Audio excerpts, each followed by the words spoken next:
Hello, Rachel. Hello, how are you?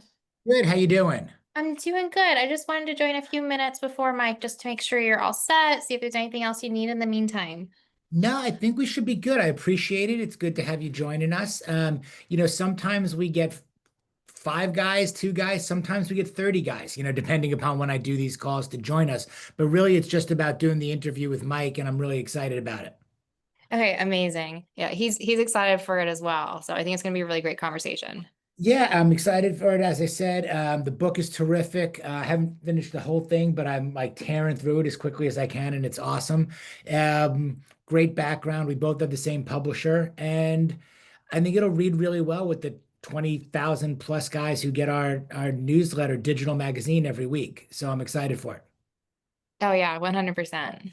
Yeah, Well, I'm gonna just I'll be on mute with my camera off, but if there's anything you need at any time, like just like ping me and I'll hop back on.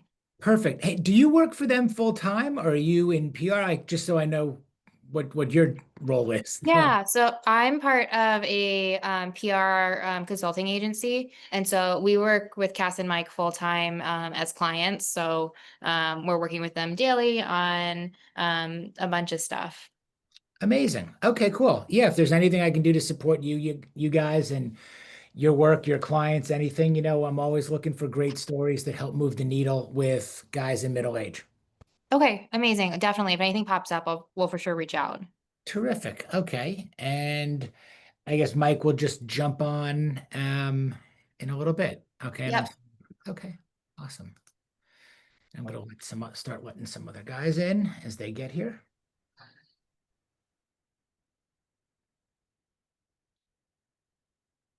Greg Brown, I see you logging in there. How we doing, Greg? Good. How are you? Good. I meant to ask you on our call the other day, how did the 29029 go? Oh, went great. Thank you. You can read all about it this Sunday. So I there's like will. 3,000 words on it, coming out and a photo essay and everything.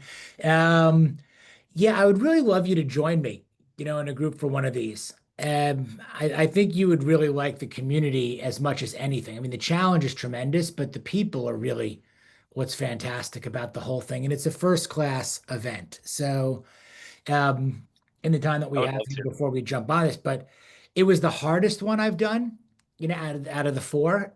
Okay. It was the steepest and it was the most monotonous. Let's put it that way. So it was 1.1 miles per ascent, but it was like walking up a wall, man. It was like, "What's up, Pedro? How are you, man? Good to see you."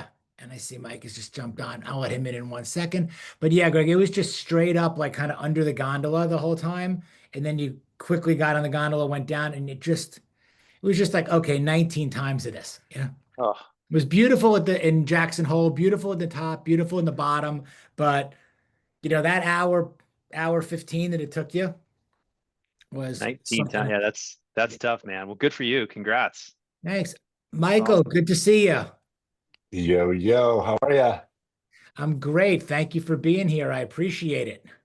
I I'm really excited. I need to know how to live in my midlife. I'm exactly halfway there. Exactly. Well, hold on a second. I gotta ask you that question. What is halfway then? Based on the Well, what- I'm 51, so I'm hoping to make it, you know, hoping to make it another 50 years, but who knows? Hey, so look, I'm 52. I'm right there with you. I have to ask. That's why, because for some people, it's a whole day, it's a different life expectancy. I don't know what number they're playing off of. I don't know. I feel as young as I've ever felt, so Good. age Well, is just a chronological fact. That's about it. there it is. Well, listen, I appreciate you doing this. We'll give the guys a couple of minutes. You see a few of the guys are on right now. Uh, give the guys a couple of minutes to join us on here. And really, the format and is, just to have this conversation. I'm excited to talk to you about your life, your career, the book, which is amazing. Uh, Thank you. and then we typically open it up for some questions, at the end from the guys that are there, and they may throw some stuff in the chat, and then we'll turn this into a print piece for our weekly newsletter, the digital magazine, which which is now reaching over 20,000 guys, 40 to 60 every Sunday. And Love it. this conversation lives in our app for the community of guys where we're 67 guys in our inner circle right now. And they're amazing, accomplished guys who sometimes can be here and sometimes they can't. We dump everything in the app, for them to listen to these raw and uncut. I love it. You're doing God's work. I don't know about that. I'm just trying to do the best we can. Marcus, by the way, how are you? I see you in there. And Pedro and Greg, great to have you guys here also. Um, where are we now? We're 4:02. I'll give him a couple of minutes. And Mike, I just wanted to also just acknowledge that Naren set this up and what a great guy. And he did the book through Amplify, which is awesome. I've known him about 25 years. Love it. I love it. No, we knew nothing about the book industry, but really liked their approach. And and they helped create a great book, which I think he was shocked that we made the New York Times bestseller list. He was kind of even more shocked than I was, and I was shocked. Well, it's an amazing accomplishment, and it's good. It's a good way to shock them. That's for sure. And it's a huge deal. It's amazing. I think it says more about the book industry than it does us. Like, a movie takes like what, 10 million tickets to be a top movie. It takes about 15,000 books sold. So, Mm. that shows how we spend our entertainment dollars and time. But it's look, People aren't it's still a reading. lot of books. Hey, Yeah, speaking of that, Mike, it looks like you're a fish head. How many I New am. Year's Eve shows have you seen here in Atlanta, where I'm So based? I've only done one New Year's Eve show Okay. because that's kind of like family time, right? Yeah, yeah. And my wife, Cass, let's just say doesn't like fish, and that would be a very liberal use of the word. She actually hates the band and hates the music. But I've seen 230 shows. I've seen a lot of shows, but New Year's is kind of sacred family time. Mm. Wow, Did that's you catch the Boulder shows by any chance? The I 4th of did, July? and I'm going to Saratoga. We had a full house upstate. I'm upstate New York right now.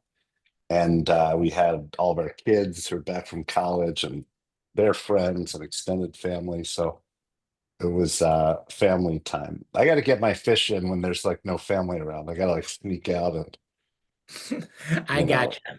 All right. Well, I appreciate. Look, let's jump right in right now. We are recording on this, and as we jump right in now, I'll circle right back. And guys, I'm going to run this quick little introduction here, and then we'll dive in.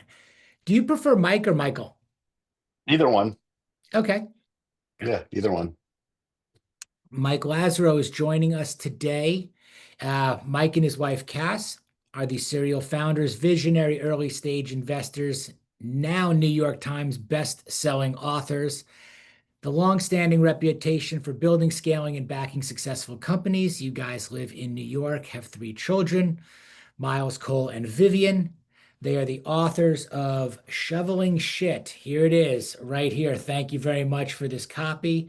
Uh, a love story about the entrepreneur's messy path to success. And impressive background and resume. The current owners of the New York Bluebirds, the city's only golf franchise of the high stakes grass league par 3 golf league. Did I get that right on your website? You got that right. It's a new golf format, which Very we're cool. excited about. Co-founders of Buddy Media, the pioneering social media marketing platform that was acquired by Salesforce for $745 million. Co-founders of golf.com, which was sold to Time Inc. in 2006 for $25 million, and co-founders and current partners of Velvet Sea Ventures, a multi-stage venture capital firm helping entrepreneurs turn their visions into reality. Portfolio companies include Scopely, eToro, and Liquid Death, which I have contributed to their bottom line. Yes. I have a Thank you refrigerator. for your business. Yes, I have a refrigerator full of the coolest water you can have as a metalhead there. Um, I want to talk to you about this in a little bit too, and I'm just including it here that He had a heart condition called ventricular septal defect, and it resulted in an emergency aortic valve replacement in 94. And he did a YouTube video on that called New Beginning. Is Fear Holding You Back? Which has had over 150,000 views. Super transparent. I really want to dive into that. And as Marcus had already asked you, you're a long-term fish fan and has attended more than 150 fish shows. And you got a newsletter called The Farm as well. So.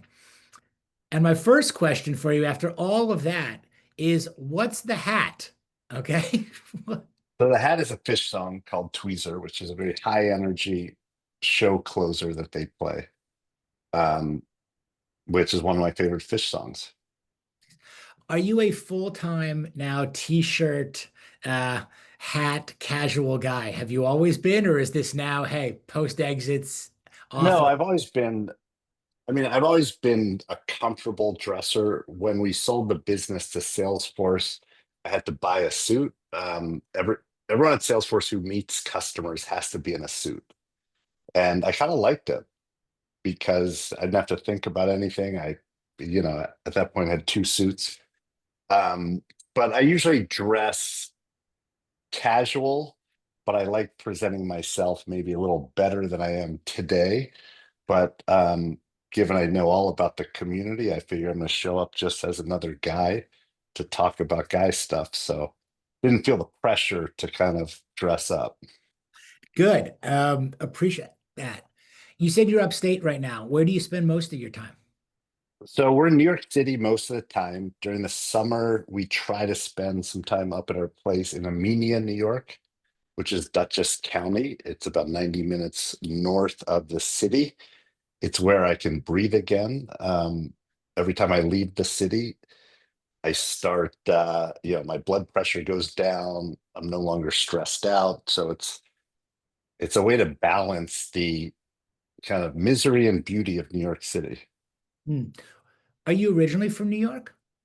From the DC area. So my wife and I grew up in different parts of the DC area. I was on the Maryland side, she was on the Virginia side, and was there till I was 18, went to Northwestern University and really never went back, just started, working on my own companies. And when golf.com was sold to Time Warner wanted us to move to New York, which is how we got to New York in 2006, January 2006.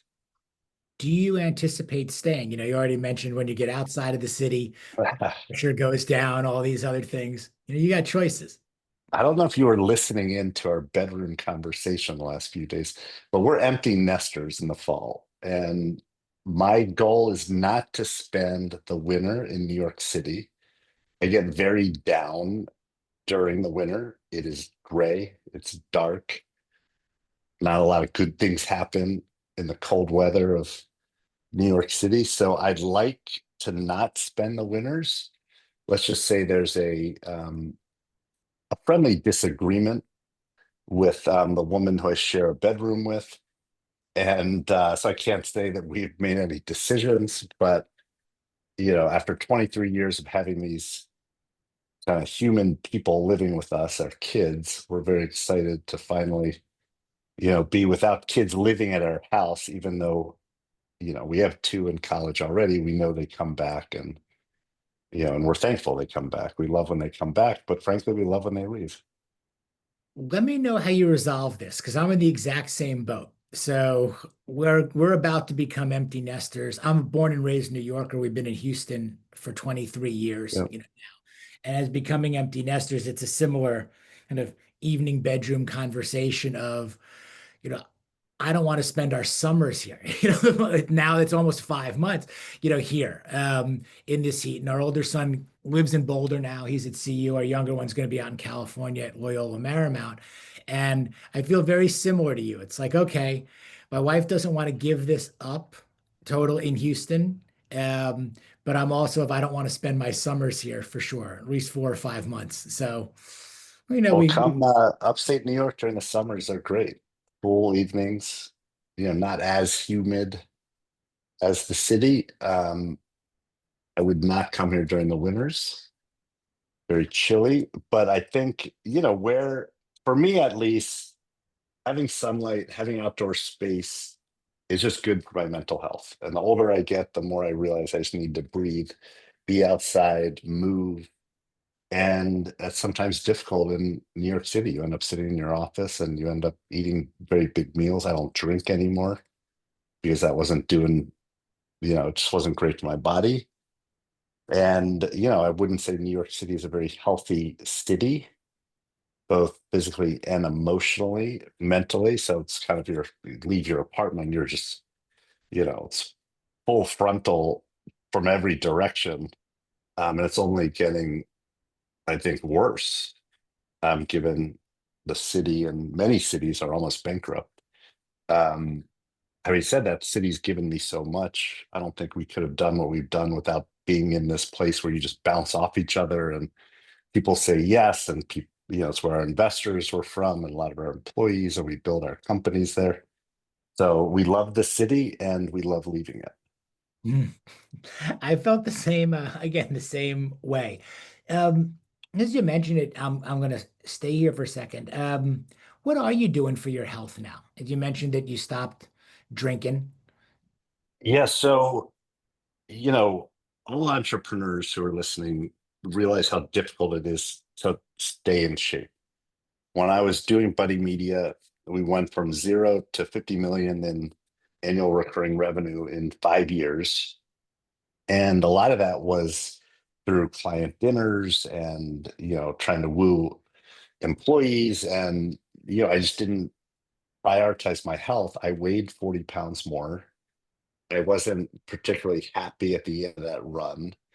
And and frankly, Cass and I weren't as connected as we wanted to be. As we had offices in Singapore and London, and it was just like we were growing on the back of Facebook and the social media blitz of the time, starting in 2008 until when we sold 2012. And so my cardiologist, I remember 2012 said, "Listen, you're going to die. Was it really worth it to make all this money and have all this success just to leave kids without a dad?" And it hit me hard because that's not the way my cardiologist usually. He's, at the time, I now have a new cardiologist. He's retired, but he didn't normally talk like that. And the pressure I was putting on my heart, which I have an artificial heart valve and I've had part of it rebuilt, was just too significant to keep going. And so I went to Mark Benioff and I told him that I'm going to resign because really of health issues. I love Salesforce. I loved it at the time. I still love the company. It's it's where people in software who are really good end up working. And so it's just a great team, great clients. And he got it. He said, "Well, I got 10 billion reasons to stay, but I understand that you got to make this decision." And so we've done a lot of investing with Salesforce and we love the company, but um, starting really 2014, when I got really serious, 2015, I have a trainer 3 days a week. If I need someone to be accountable to, it's just the way I am. A lot of people are self-starters. My wife played, Cass played college tennis, professional tennis. She knows how to work out really well and she loves it. Like a lot of guys, I don't love it, but I do it. It's the worst 3 minutes of my day. Um, and if I don't feel well, I'll work out for 5 minutes, 10 minutes, but usually it's 45 minutes. And, typically the other 3 days a week, so 3 days weights, 3 days cardio. I eat whatever I want on the weekends. I try to watch it during the week. I have no self-control. If there is sugar in the house, I am eating it. And very different. I'm kind of like a dog. My wife's kind of like a cat. Like she'll eat it when she's hungry or like craving it. I'll eat it just because I'm a pig. And so I really have to watch, what I eat more than anything. And I think the biggest breakthroughs as we get older, I think we just prioritize mental health in a way that maybe, our dads and grandfathers did not. Yeah, I don't think they had the license to even talk about like emotions and mental health in many cases. At least my dad's had a stepfather and my dad. Um, and so that's basically, you know, taking breaks, and that's where fish and other kind of interests come in, being able to kind of blow off the stink a little so I can then go back, refocus, and perform at the level I want to perform. Two-part then. One, I want to understand what some of those other interests are, those hobbies, things that you get yourself into. Because the first part of this is that's got to be, for any entrepreneur or anybody in business that goes hard, Yeah. when you've got to shut it down or shut it, maybe even not off, but you got to turn the dial down. But this is how you operate. This is what you've been doing. This is the pace you've been going at. What was that like for you? It's very, I mean, it's impossible for entrepreneurs. I mean, there's always another call, there's always another meeting. You then throw on top of it, your personal life. So whether you have kids, whether you're single, want to date, friends, whatever you want to prioritize on the relationship side, and then just other interests, and you basically have to focus. And big part of the message of the book is this idea that there are sacrifices when you want to really do great things. And we think the best way to spend your day is as an entrepreneur. It's where you find your purpose, your passion. It's also miserable. People say no, you don't have money, you're trying to hire employees, there's always issues going on. So it's this idea that there's beauty in the struggle, um, of entrepreneurship that has really always powered us. And it's impossible to find balance, which is really what your question is about. Like, how do you as an entrepreneur? And so you can't do everything. So it's really focusing on, I do the exercise that I do is like, what's on my plate? There's only so much room. And for so many years, it was companies, right? We went from zero to hundreds of employees and, all these offices. There was my relationship with Cass, which both a co-founder relationship and my wife. So it's basically, here's the woman I'm creating kids with, creating companies with, the love of my life, my romantic partner. And so that is not an easy relationship always. I don't know if I'm sure everyone in your community has very easy marriages and relationships, and it just comes naturally. Um, we've had to work on it, which we talk about how we worked on it very vulnerably. When we could afford it, we did standing date nights, Wednesday and Sunday and Saturday, where Wednesday nights and Saturday nights, we had a standing babysitter, whether we used her or not. Stephanie, if you're listening, thank you. We love you. And they became part of these babysitters, became part of our family. We took a trip we tried to do it every quarter, but it was probably every 6 months. When I say a trip, I'm talking about like 2 nights away, like three. We're not talking about like we're going to Fiji for a month. Um, and communication, where we were at our worst is when we weren't communicating. And any two thinking people living together, if you're not communicating, it's just not going to turn out well. Um, and the problem with being an entrepreneur is by the time you look at like what's on your plate at work, your relationships, and just the people in your life who you value, there's not a lot of time left. Like, 3 kids, like we kind of took care of the kids, got them to bed, we worked more, and then we went to sleep unless it was Wednesday or Saturday night.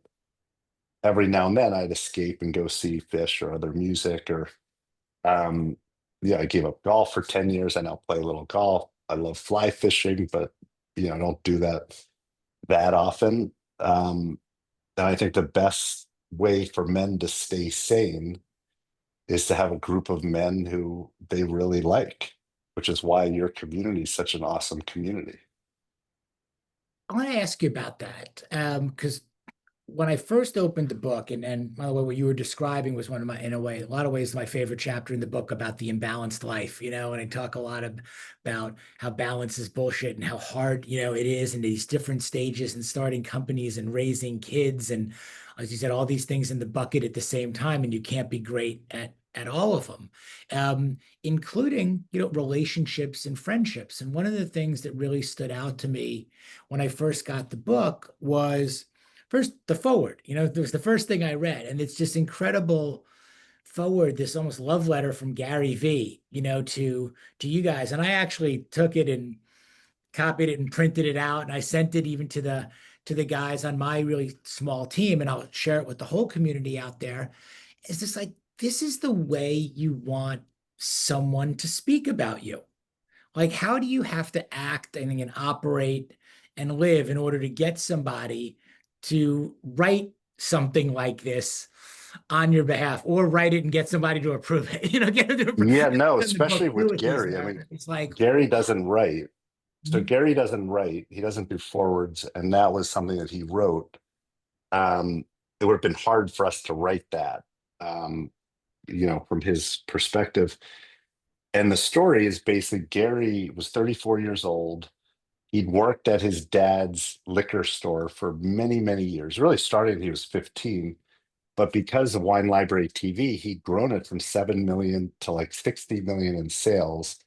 And his dad, Sasha, who I know very well, who's first generation, immigrant, came over from Eastern Europe. He didn't believe in equity, so Gary had made no money, has no equity in the business. And he shows up and says, listen, I don't have any money for an office. Can I use your conference room in this 1,000 square foot office? So like a third of our space. Can I use it as my office? The first office for VaynerMedia.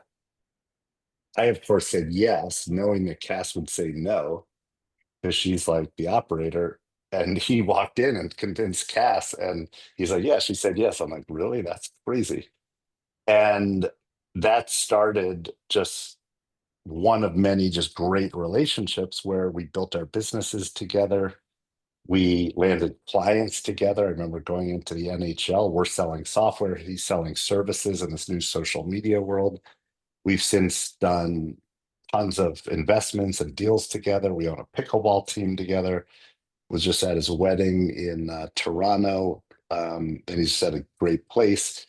And so the lesson is like, just treat everyone the way you'd want to be treated. I'm not saying give away all of your office space. That was kind of a crazy story. That's just Gary. People don't say no to Gary. Like that, it says more about Gary than us. He's so convincing and he's such a sweet guy. Like really cares deep down. And we've said yes at times when we shouldn't have said yes, which has just opened up huge relationships, whether it's with Gary or Howard Lindzon, who was one of our first investors in Buddy Media, also the first investor in Robinhood and eToro. People like Mark Pincus, and Peter Thiel, who were investors in Buddy Media back when Peter was on the board of Facebook, which really helped us. Um, and entrepreneurs hang out with other entrepreneurs. So if you can help an entrepreneur, if you can help like clear an obstacle or get them a client or get them a hire or give them a little office space or give them a little nudge that helps, those are relationships that really matter. You're in the trenches with them. And Are those so we love entrepreneurs. At the end of the day, like there's just no better way to spend your day.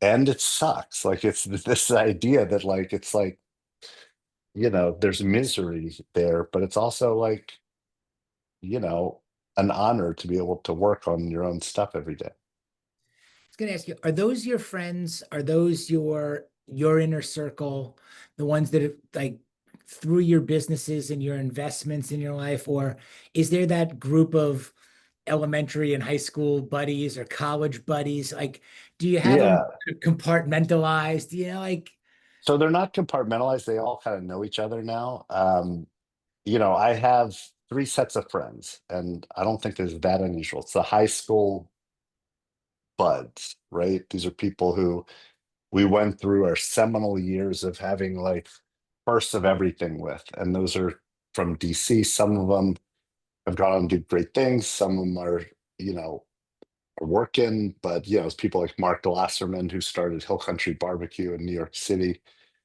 If anyone has been to Hill Country, and Then it's the Northwestern crew. And thanks to fantasy football, we are very close. Like 12 guys.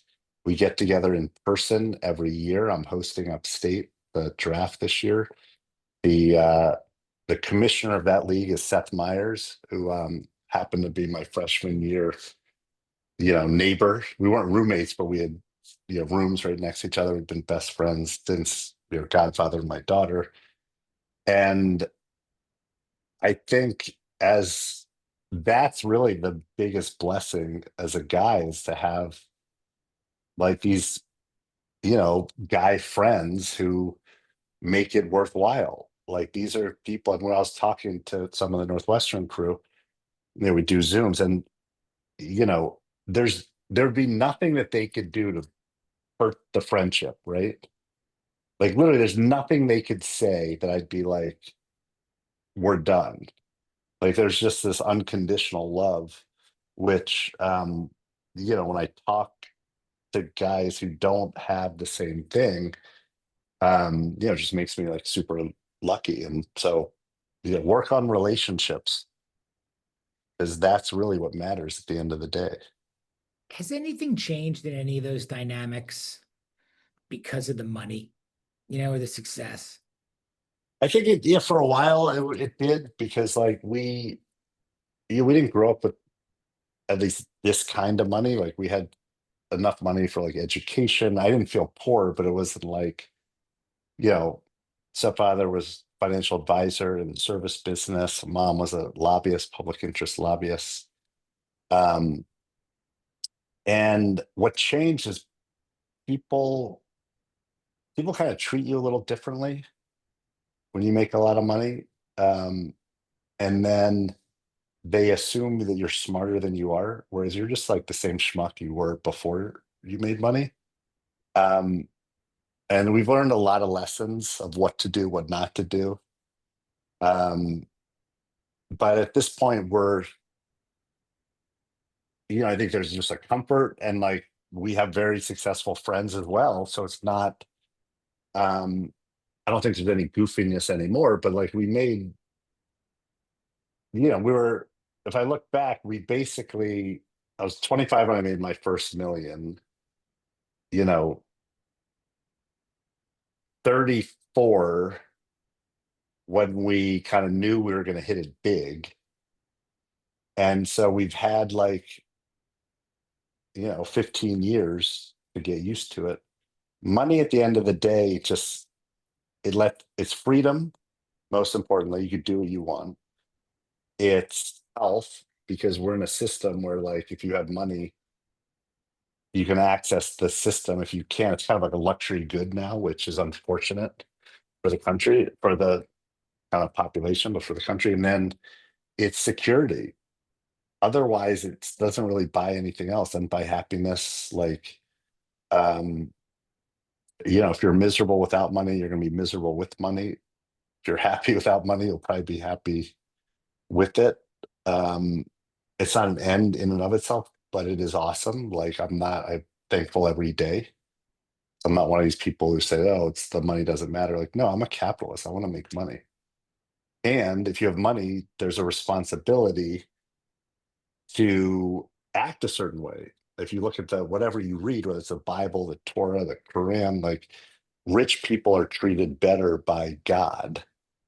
And there's a responsibility that comes with it. And that is to look at kind of the world as more than just your shareholders, but it's a much larger stakeholder group. Hmm. What does that mean to you then? Like philanthropically, or your responsibility? What do you take personally? Yeah. So for us, I mean, we we have a lot of entrepreneurs who've made it like really big. Like we've 100 investments that we've done, and some of them have been ridiculously successful. And we've had a lot of conversations with entrepreneurs about what to do. And basically, what I say is find something you're super passionate about and that you can make a difference in. So for us, it was cancer research. Like half of us will die of cancer. And very early on, we made Cycle for Survival a big part of Buddy Media. And It was accountable, 100% goes to cancer research. It had a model that scaled indoor cycling event, 4-person teams, went from 1 gym to 30 cities. And yeah, we've haven't donated that. I mean, maybe we've done like $5 million like total, but we've helped raise 400 million. And so that, honestly, like that's the best drug ever. Like philanthropy and really like doing good in a way that impacts people, like seeing people who are alive because of the research we funded is the best thing ever, right? Like the stuff we've helped with pancreatic cancer, ovarian cancer, like breakthroughs from Memorial Sloan Kettering. Like that's probably what we remember more when we're on our deathbed than, some of the business stuff. Mm. And everyone who gets into it, who finds their cause, loves it. And I learned a lot of that from Mark Benioff. He's the one who's like the most addicted to philanthropy, building hospitals, and he has a lot more money, right? So he's like, his impact has been huge. And you have to wonder, like, are the Elon Musk hospitals? Some of the people who really have benefited from the greatest country on earth and our financial system that rewards success and doesn't punish failure. Are they doing their fair share? And I think we've gone a little sideways with some of some of the people who have really crushed it. Mm. You said punish failure. Out of all the investments that you've done, and it's easy, obviously, to talk about the big successes and the big wins. Uh, what's failed? Which one, what are the ones, was there one, like this is the one you really thought was going to be spectacular or something, and then it failed. Yeah. What are some of the ones that didn't go so well? So the biggest failure, we talk about in the book because it was a company that I started without Cass. And it cost 3 years of my life, $12 million of, investor money.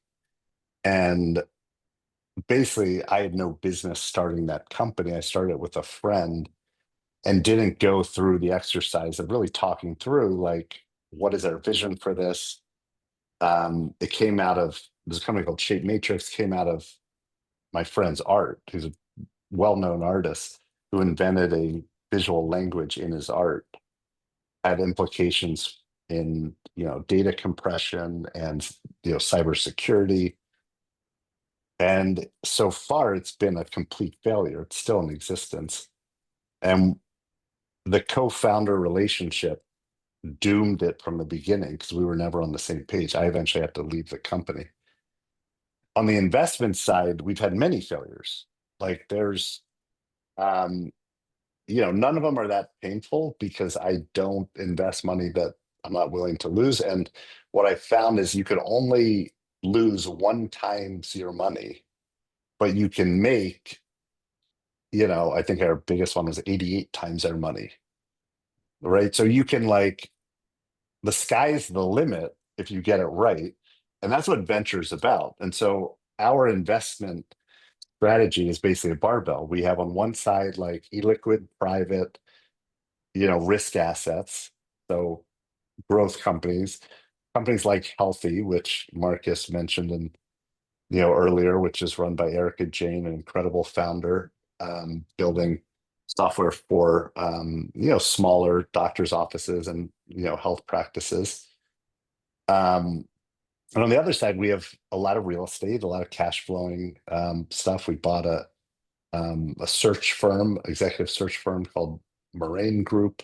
So we're now in the search game, which is a cash flow business.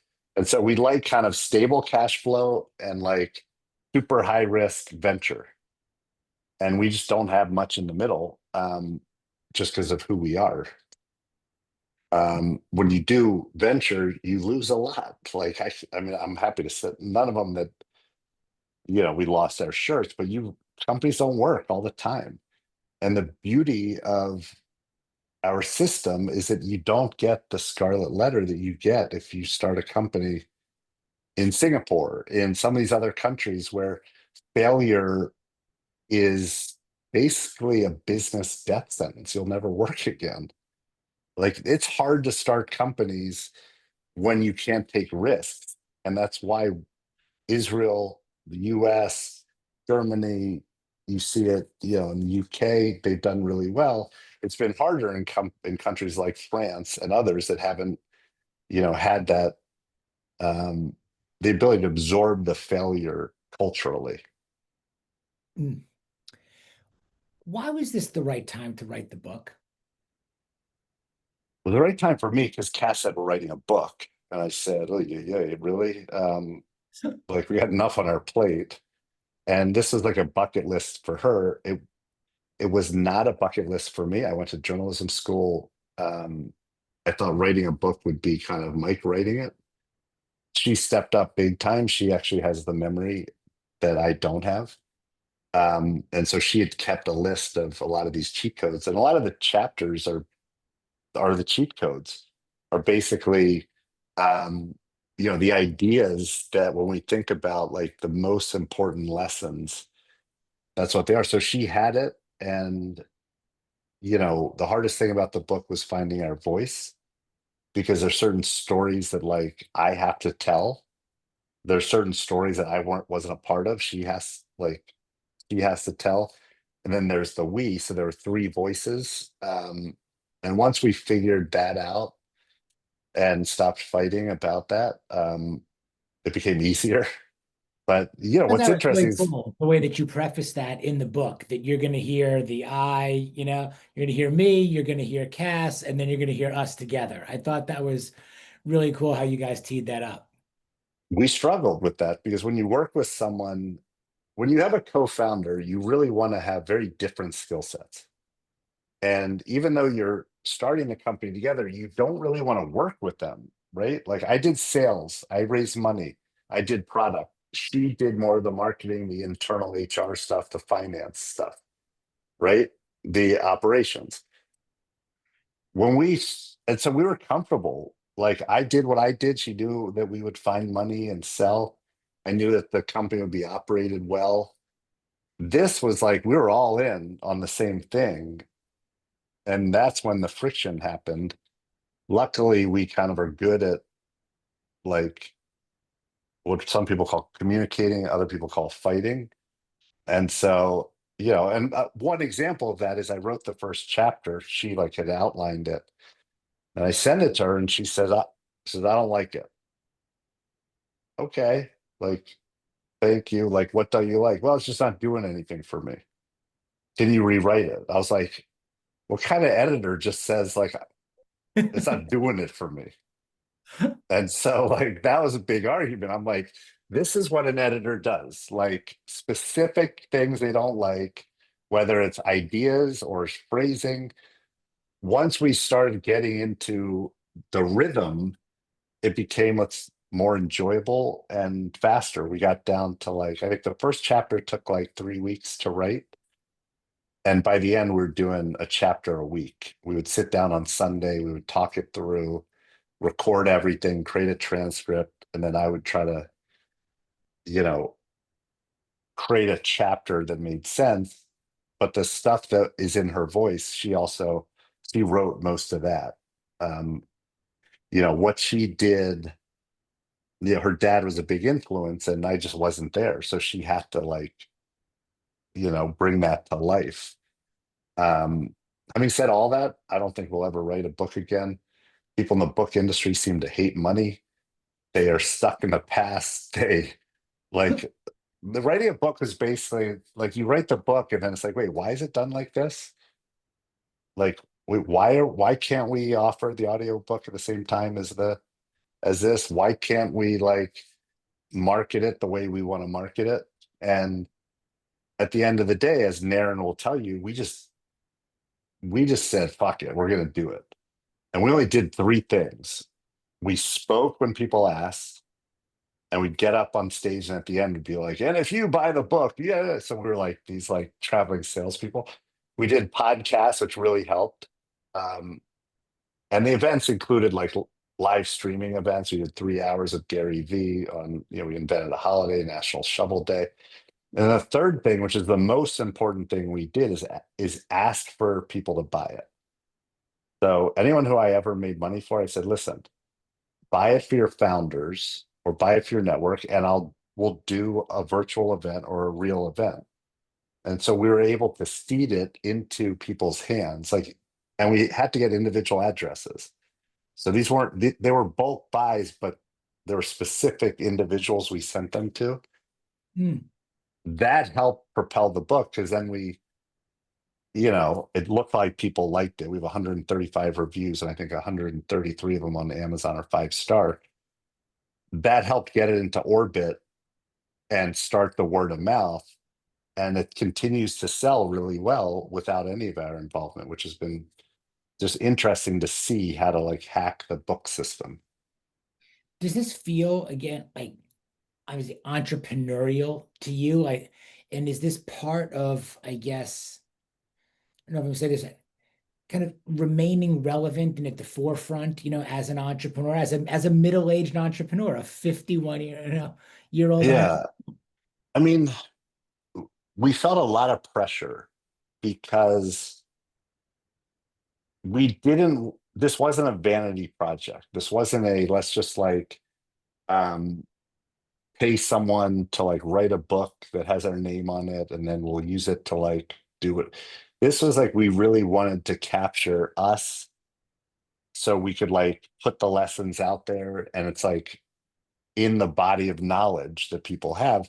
And the pressure came from are we going to write a book called Shoveling Shit and Hard Work and not put in the work, and it fails? It's a miserable failure, right? And to us, failure would have been, you know, not selling 5,000 copies. So we wanted to sell 5,000 copies.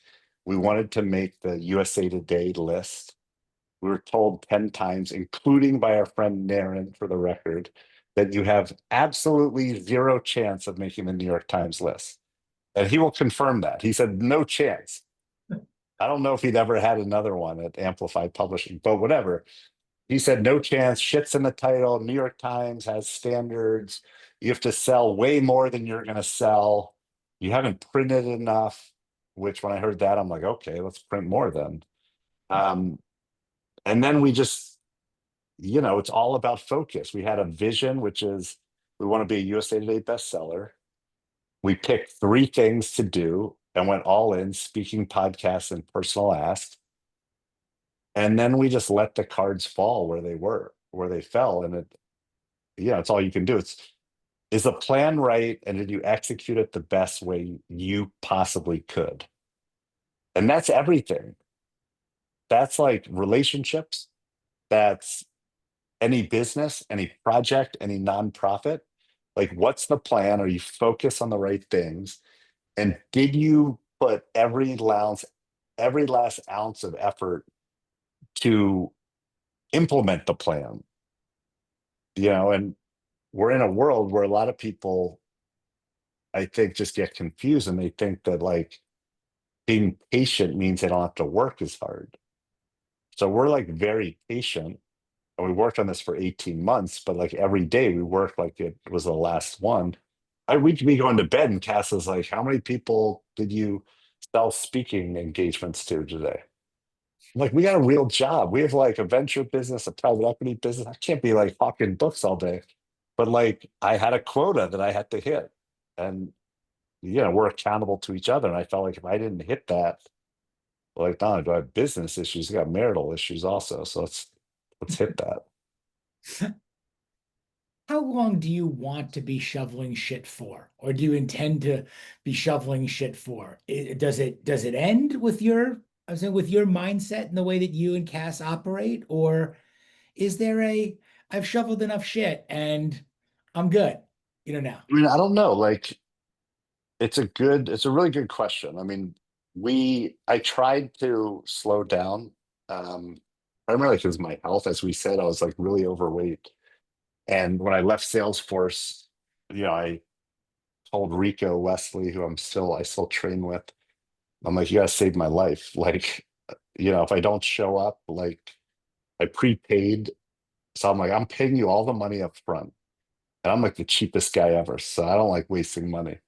So just knowing that he was paid meant that I was going to show up because that's what like I do. Like if I prepaid for anything, I'm showing up. Like I'm not forfeiting it. And then, you know, I have an artistic side and, I'm a painter, not a good one, but Cass, for one of our anniversaries, got me a painting studio, like just rented an apartment. And we were just not happy. Like we tried to slow down and we're like, this isn't who we are. Like we're not relevant. Like a lot of our, like I'd go out to dinner with, I remember we went out to dinner with Gary and his wife at the time. And he's like, I miss the old lads. Like you were writing, you were relevant, you're out there. Like you kind of like enough of this painting stuff. Get back in the game. I was like, you know, I was pushing it off. Like, well, like, but we had to be real with ourselves. And as I think it'll keep us alive. Like today, a big part of today was like I was preparing for this and I was looking forward to this, right? It gave me purpose. Like I had other work, but this, like, I don't like showing up and not being prepared and not delivering interesting stuff. So like big showing up and delivering, I think keeps people alive. And I remember my grandfather is one of my best friends, my first investor. He gave me $5,000 for a Mac laptop. He died when he was 96, and he would always say, "The day I die is the day I retire." And first day he was ever in the hospital was the day he died. He was cleaning his car at 96, and his esophagus burst, and then he was dead within a day. Like that's a great way to go, right? And he worked to the end, building low income housing in Baltimore. Hmm. Do you have a particular preparation process? Like things that you go through? You mentioned preparation. Like, do you have a routine, a prep process, like a way of doing things, whether it's even an interview like this and running a business? Like, are there Yeah. similarities you differentiate between the ways that you prepare? Yes. So we have a lot of stuff going on. So we've had to like Cass and I have been talking a lot about this, like how we spend our time. And a big part of that is focus and preparation. So I do, you know, I think of stuff kind of annually, quarterly, weekly, and daily. So we spent a lot of time thinking about what do we want to accomplish this year. And it's how we got into the staffing business. We wanted to buy a company to, start putting together some cash flow assets, right? We then look every quarter at results across all of our businesses investments. But really what matters is the weekly. So the Sunday night, like what do I have to get done this week? Like what are my priorities? Because I find that like weeks when you're busy, like when you're a kid, like weeks just don't go by fast, right? But when you're like really busy, have a lot of people pulling at you, a lot of things you can do. If you don't determine what your priorities are, you're not going to have any priorities and you're not going to accomplish anything. Now, this was at the beginning of the week, I put together my like to-do list for the week. It's blurry, you can't see it. I'd be happy to share it with you. But and one of them is prepare for this because you have everything that's for the week, and then every day it's what do I need to do to show up for this? And typically it's like we're expanding our search firm. So I'm like doing outreach to recruiters to try to like recruit them, which is interesting, recruiting recruiters. And I have to show up to every meeting super prepared on why they're a good fit for what we're doing or not, right? It's like a sales thing. And so I'm looking at what meetings I really have to dial it in. Like if you're raising money, like you don't want to think about it an hour before. Like, is your deck ready? Your financials ready? Do you have the story? Do you have why this would fit this investor? When I went in to pitch like Peter Thiel in you know, to invest in Buddy Media, I really wanted him because he was on the Facebook board. And part of the pitch was like, you'll have an inside view on what's going on the advertising side, because we're building like this advertising and marketing software for Facebook and other platforms. So it's not just going to be Facebook. And so it's showing up prepared in a way that you can bring value really matters. Because if you don't, it doesn't matter what you did. It's just you're going to let people down. If I showed up and I'm just like a total goofball, which I may be doing, I don't know. You're just gonna be like, what's wrong with that guy? He's like all over the place. Like, yeah, but you have like 20,000 people. You have this like really tight community. I want everyone to think like, yeah, like that was worth it. I listened to it and I got one good idea. Hmm. You've mentioned a number of times, obviously, you wrote the book with Cass and you're married to her and you've co-founded all these companies, you know, and Cass and I talked about it. And then Cass and I talked about it. We talked, is there anything you and Cass don't talk about? Like, do you have a line on anything between the two of you? Um, I mean, music is one thing that is mine and not hers. And I'm constantly I would try to bring her into my world.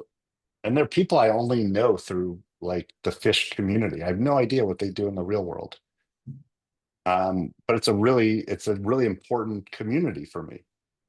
Um, and like tonight we're doing this now. She's out with her girlfriends. They're doing like a girls' night out. I think they're going to some local dive bar and maybe seeing a movie. So just because we're working together does not mean that we don't have our own thing. So every relationship, obviously you need a we, but you can't forget about the me. And I think Cass, more than me, has put up with a lot of my shenanigans, like going to music festivals, doing stuff that fills my cup that she thinks is god awful and she would never do.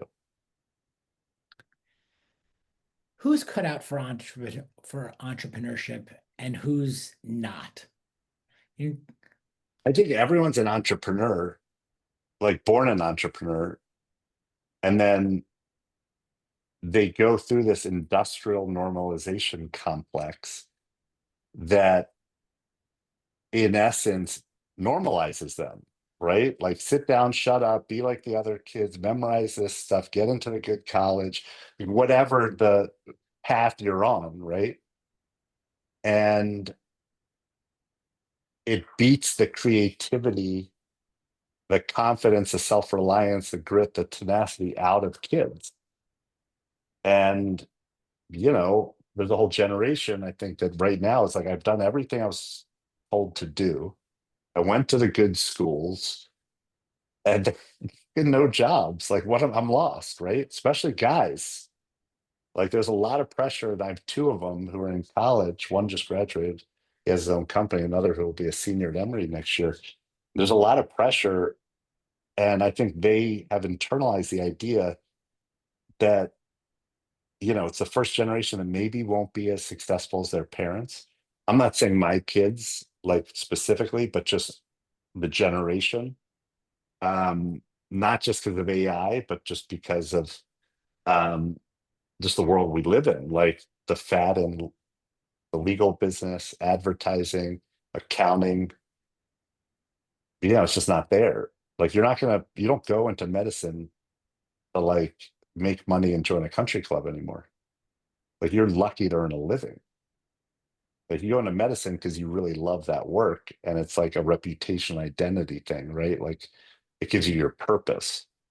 It makes no sense financially. You spend a fortune to get through school to make like 100 grand fighting with the government for reimbursement. Um, and so I just think everyone's an entrepreneur, and some of us choose it early, some of us choose it when their back is against the wall. But babies are really good at getting what they want. Like they just cry and until they get it. Like that's an entrepreneur. Like I want that milk. I'm going to make this person's life miserable until I get it. And then it's like these kids are lost because I just think they're spending their time focused on the wrong thing, which is how to get good grades and SAT scores and all this stuff. Like my son was like writer for the Science magazine. I'm like, why are you doing that? Because I need it for college. Like, that's miserable, right? Like, he got into Emory and he's happy, like it worked, I guess. But now he's thinking, like, what do I do? What are the options for me in 2025? So what are you telling them? Well, I tell him specifically that take your 20s, do a lot of stuff, and your goal is to figure out what are you good at, build your network, and come out of your 20s really proficient at something. 30s is when you're really gonna like make your hay and see massive career progress. Like, there's only even when we graduated, there's only so much you're going to do as a 21-year-old. And so I've been encouraging him, and he loves sports and data, and he's working for Yahoo Sports this summer, which he got totally without me. I didn't even know Yahoo Sports existed anymore, actually, until he told me that he had an internship. Yeah, but I told him, just figure out like what you want to do and who you want to do it with. And if you could find like bosses that you really like early on who care about like your career development, that's going to be huge. And I also have introduced them to CRM. Every person you meet, you put in your database. You're messaging them regularly. You're bringing value. You're understanding what their interests are. And I said, even my friends, like anyone you meet, understand who they are, what makes them click, and build the relationship. So at some point, you may ask for a favor. You're not coming out of the blue. Like, you've driven value to them. And the other thing I encourage him to do, don't worry about like where you're working, worry about what you're doing, and keep a list of everything you've accomplished. So he's working on the fantasy team, and he is working on a pretty cool product. He's a huge fantasy player. And so he pitched an idea which he thinks should exist. That is a project that he should be able to talk about on his list of accomplishments, assuming it goes well and he doesn't fuck it up, but whatever. Um, but like, more than ever, I don't care where kids went to school. I don't care like who they are. Like, I want to just know, like, what have you done and how do you treat people? Like, I love people from Oswego and like Fresno State and Gettysburg and like all these schools that like, they're not entitled. A lot of these kids from the Ivy League schools are like, what are you gonna do for me? Like, you're fucking 21, sit down and work. Like, shovel shit. Like, that's what I'm gonna do for you. I'll pay you. Whereas like, if you are paying off student debt, or you're like, you've struggled a little, like, failure is not going to be an option for you. It leads me to, because I'm thinking about this, obviously, is it harder for your kids? Like, are you harder? You mentioned that you're cheap also in this too. Like, how are you approaching, again, keeping your own children from being enabled or entitled? Like you said, you mentioned the internship that he got on his own. I mean, you obviously have means, but you're also looking and giving, I think, really good experienced advice about what they should be doing, even in their 20s, doing different things, you know? And I think about this too. It's like my son's going to be a senior also, and he's about to graduate, and he's in business school, and we're trying to think, do you think traditionally, non-traditionally? What do you do in your 20s also? And where is that line of like, do I send you around and stake you a little bit to go see more of the Yeah. world or do things, or do I make you get a job? Like I've had him get a job in college. Like I pay for school and I pay for the apartments and it's out of state tuition and all these things. But it's like you need to have a job while you're in school. I didn't have one. I grew up very entitled and very enabled and very spoiled on the North Shore of Long Island. And I don't think it was a good thing at all. So I mean, I think that's what you're hitting on, I mean, that's the question that like we think about a lot is I think all parents should be thinking about it. Like, are we just solving our kids' problems and like handicapping them?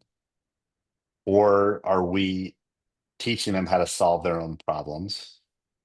Um, you know, keeping up with the Jones, whether it's like adults looking at other adults or kids looking at like, their parents or it's very toxic. It's why you'll never see on our social media like private planes and the fast like expensive cars, and it's why I dress like this. Like it just feeds into this thing where like, yeah, this guy's driving a Lamborghini living in the parents' basement, and it's just like a mirage.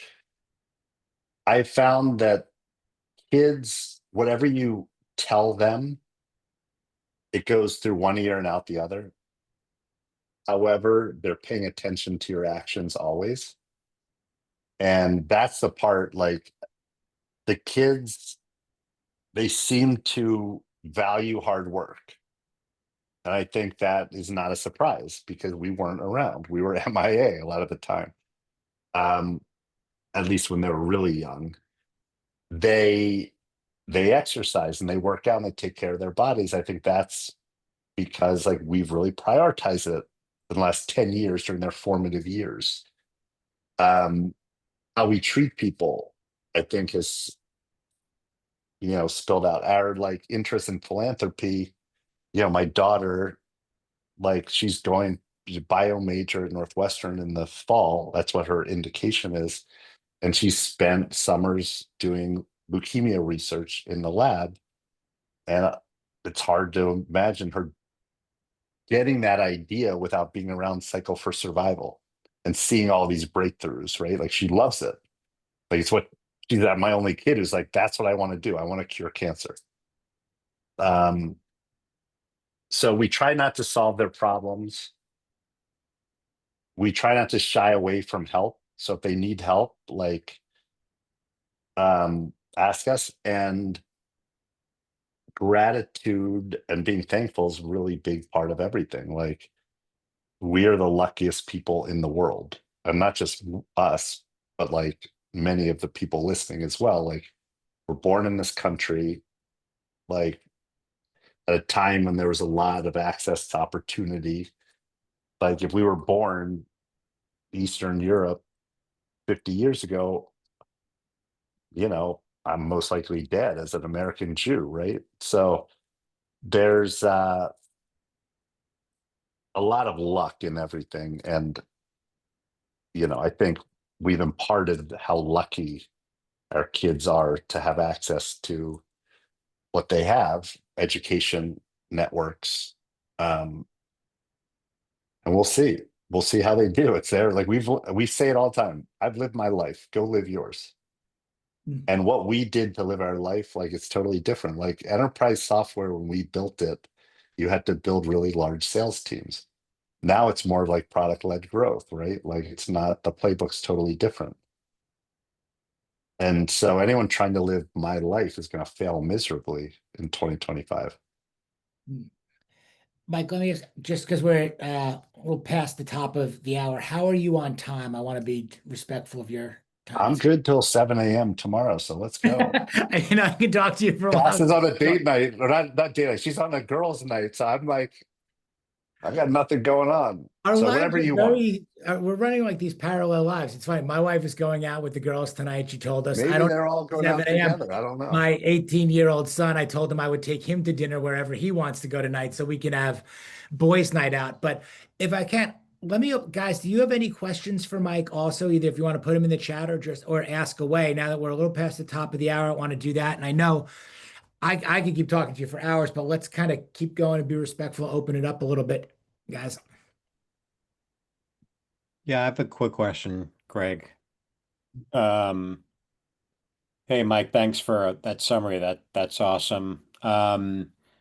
So kind of back to your purview on the latest generation of folks who we'll call them the super billionaires, right? And just for context, I worked for John Doerr for a little bit, and one of his portfolio companies, which his brother founded, called Lumeris. It was a health tech company. But you see folks like Benioff and John and others who are really committed to philanthropy, and Gates and others. And then you have another side of it who are just full steam ahead on trying to conquer, for lack of a better word, right?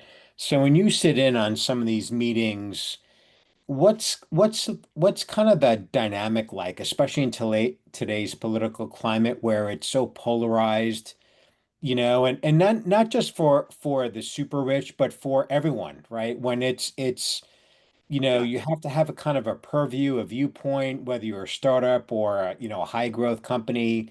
How do you kind of manage that balance in the boardroom, so to speak? Yeah, I mean, so for the most part, it doesn't really enter most of the conversations. Where it's been really difficult is around these tariffs. So sitting in a board meeting with the company that puts water in a can and inputs imports 500 million cans from Canada, Mexico, and all of a sudden your costs are like doubling. Like obviously it's not really, it's an economic and financial discussion, but it's caused by what's going on. I think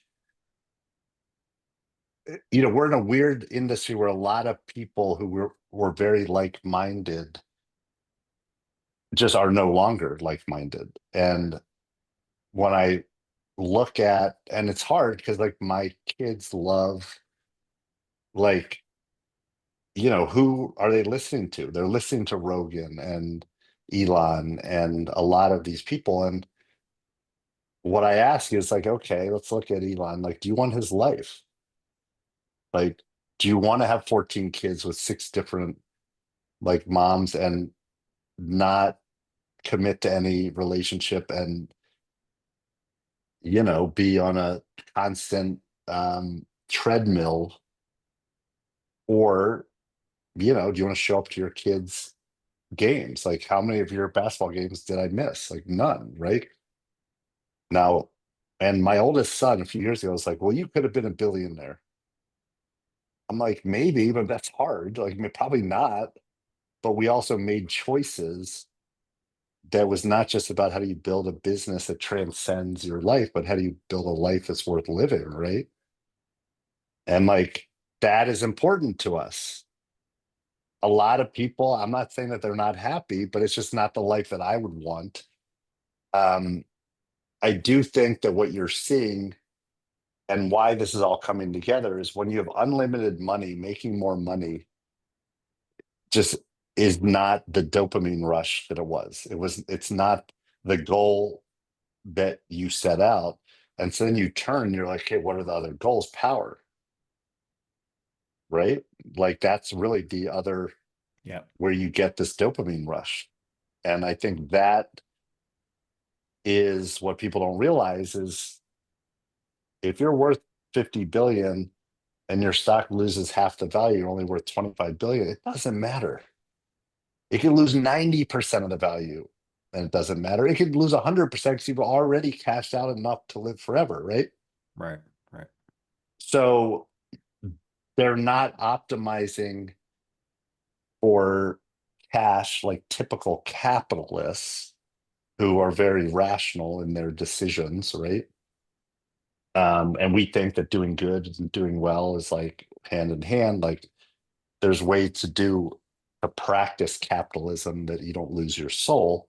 But regardless, um, you know, we've been dragged into this political arena by like business people who are now solely focused on power. And it's weird.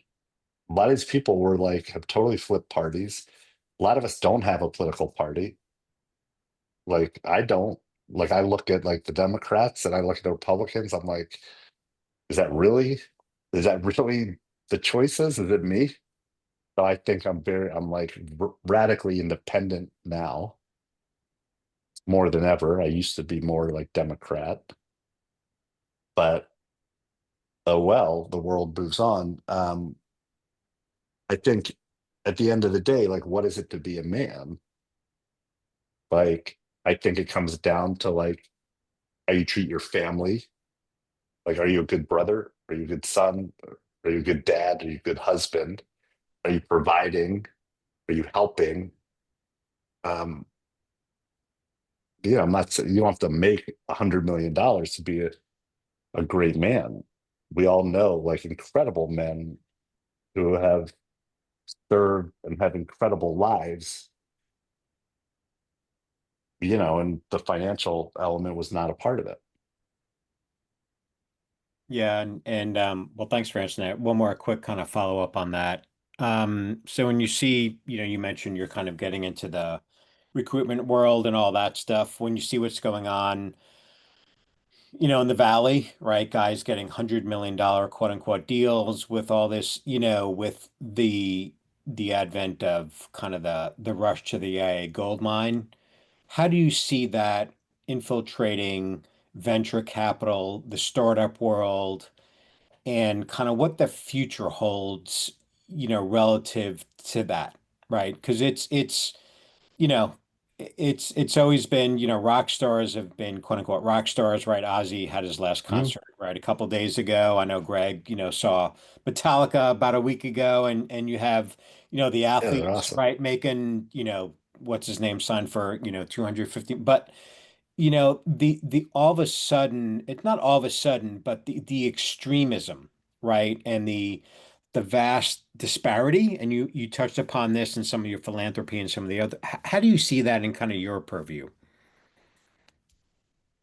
I mean, I see it as just market dynamics. Like we're at the beginning of an incredibly powerful seismic shift to everything, which is AI. It's the world's greatest productivity engine.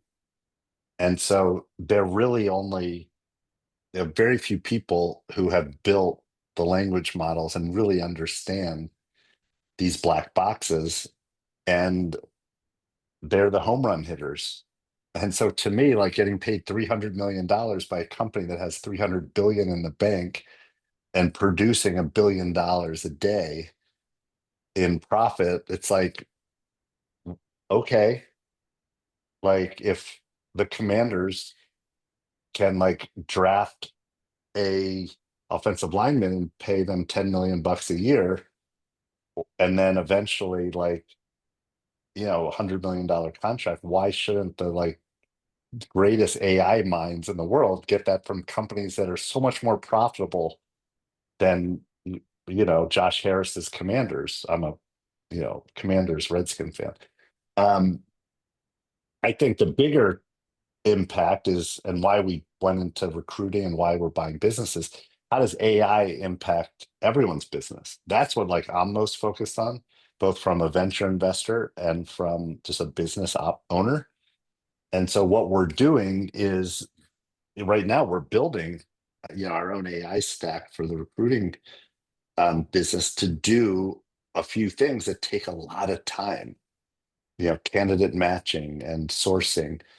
And the person's not going away, but can you identify the right person easier with AI, with better data?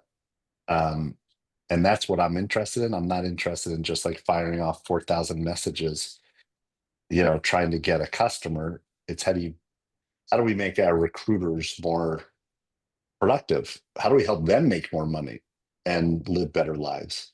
And I think that's what AI is going to be so incredible for. Like, think about like how we're all using it every day, and that's the worst we're ever going to use AI. We're all getting better, right?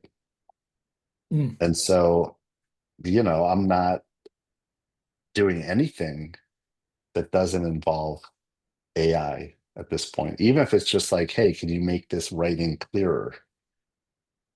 Or yeah, I just use it to find contact information that happened to be on the web for a potential hire. I'm like, hey, can you find me the email address for this person? Yes, here it is. Like, whoa, that's crazy. So like, I'm turning it for everything, which is like, I think good. Maybe I'll be an idiot in a few years 'cause I can't think. but like I don't even have an assistant these days. It's like I'm a one-person show. Hmm. Marcus, thanks for that. And Mike, thanks for the answer too. Greg, Pedro, either you guys have, if you've got questions, or I'll keep running too. Don't want to make sure I give you guys your shots too. No, I appreciate it. Yeah, I think you answered a couple of things I was going to ask. So just want to say thanks for your time, and it's been great hearing from you, Michael. Appreciate you sharing. Of course. Where are you right now? Uh, I am in Southern California in Orange County sitting in my office. What So it's kind of still early business? here. I still have more work to do. I'm in the commercial real estate business. I am with a firm called JLL, and I lead our capital markets team here in Orange County. I think I've seen JLL in LA. Yeah, yeah. And what does JLL stand for? It stands for Jones Lang LaSalle. I There's know the some guys' company. names. Yeah, yeah. And Pedro, you are Nice to meet you. and Pedro, you're sideways, but you're down in Florida. A little Yeah, bit. I'm a bit In his sideways. car Yeah. as usual, also.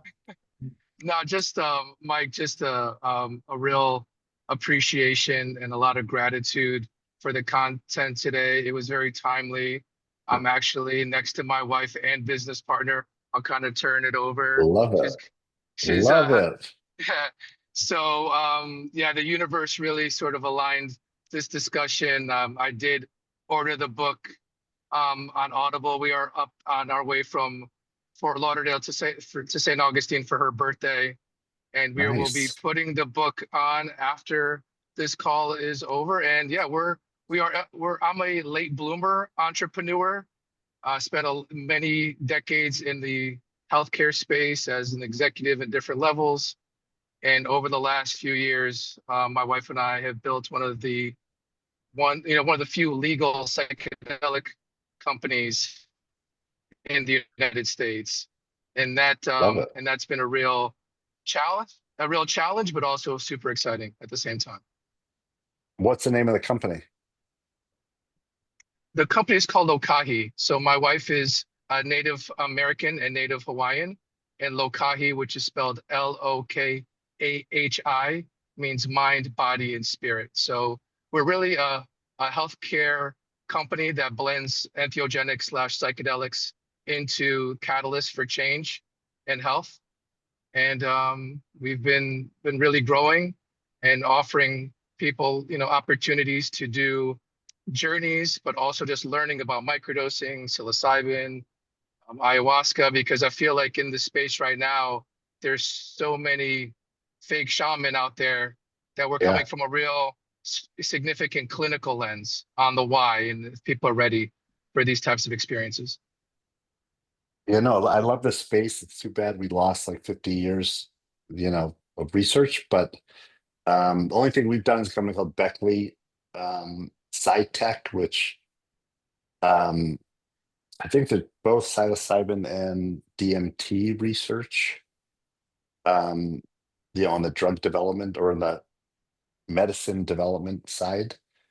Um, but I'm excited. I mean, it seems, at least for PTSD and depression and um, you know, some issues that we've been seem to get a hold of, seems promising. Absolutely. And I can't imagine how much shit you've shoveled in the regulated industry. You didn't pick an Yeah, easy one. Let's just say that. we definitely didn't pick an easy one, but definitely exciting and definitely a lot of people to help for sure. Yeah. Well, thank you for your work.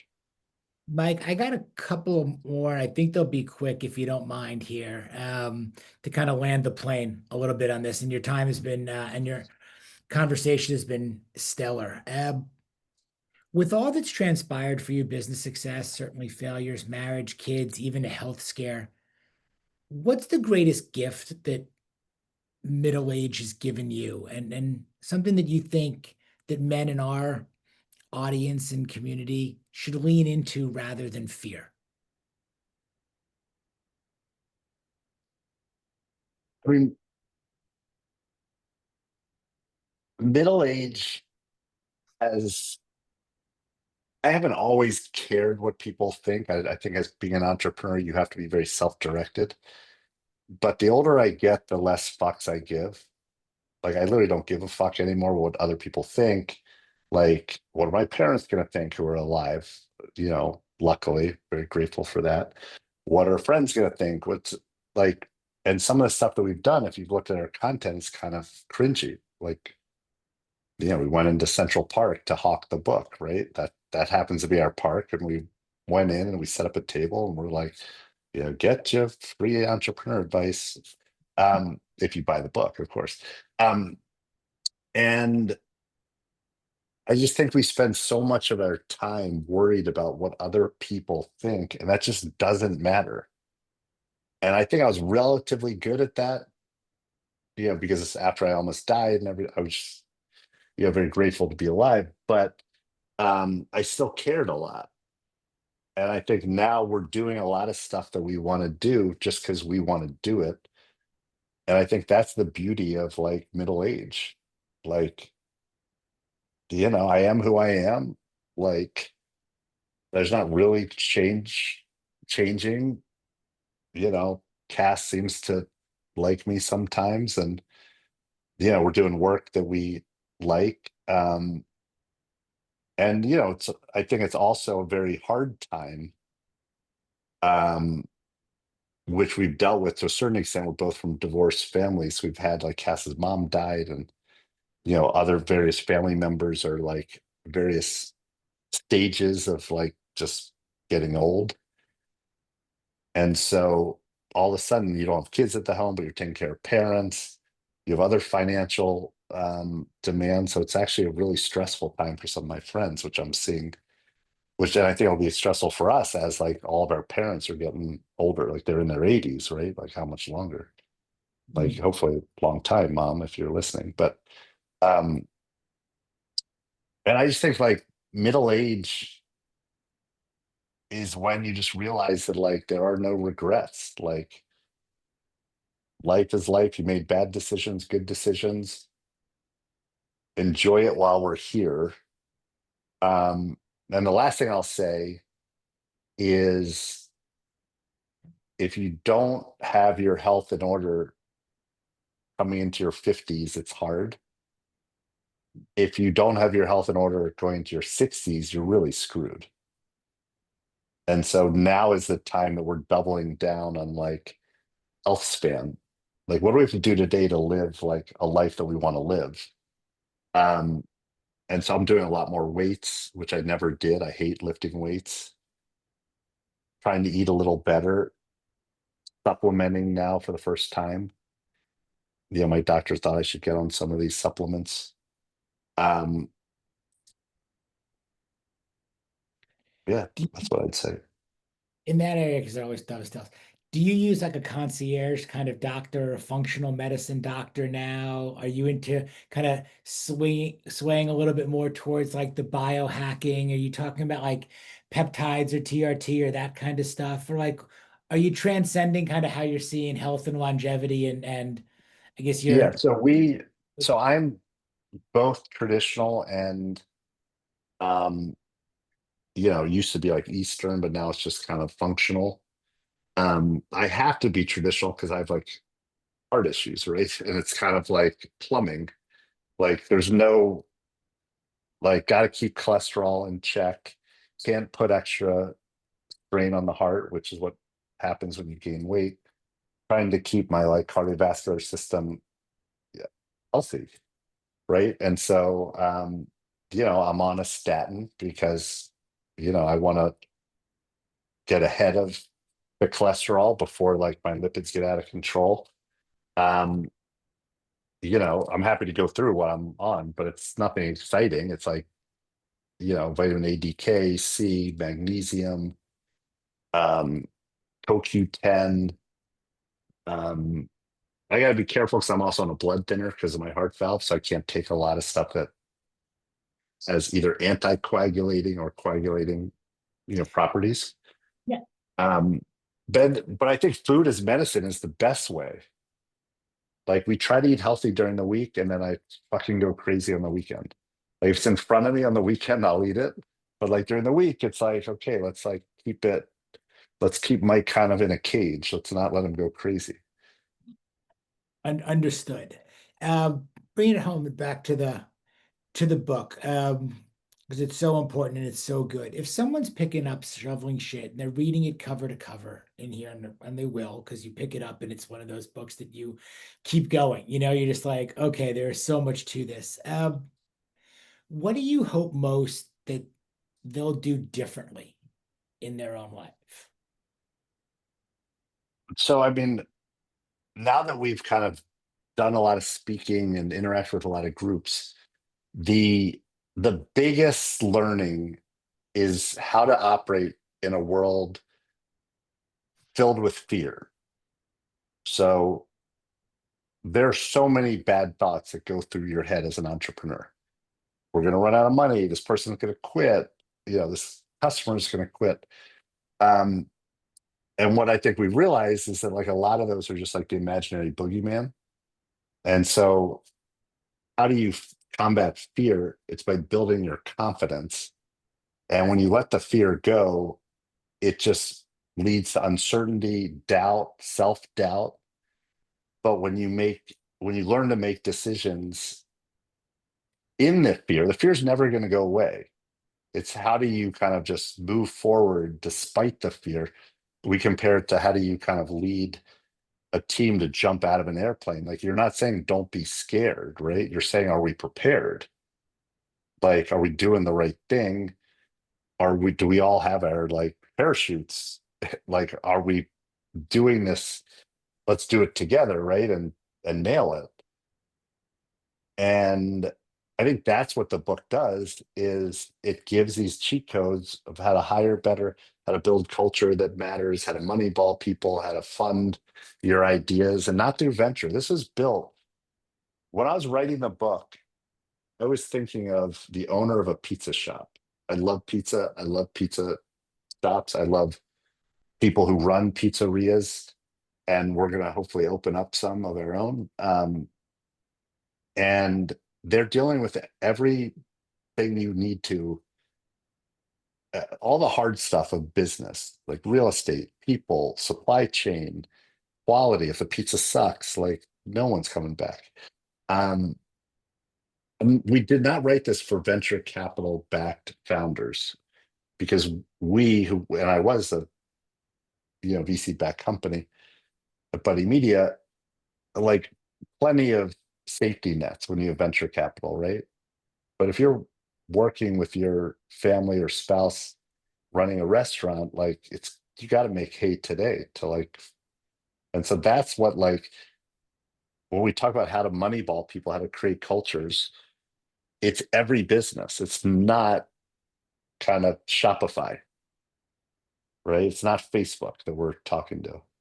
And I think in talking to a lot of people who've read the book, I think we've given a nice confidence boost of like, okay, like I know what I don't know.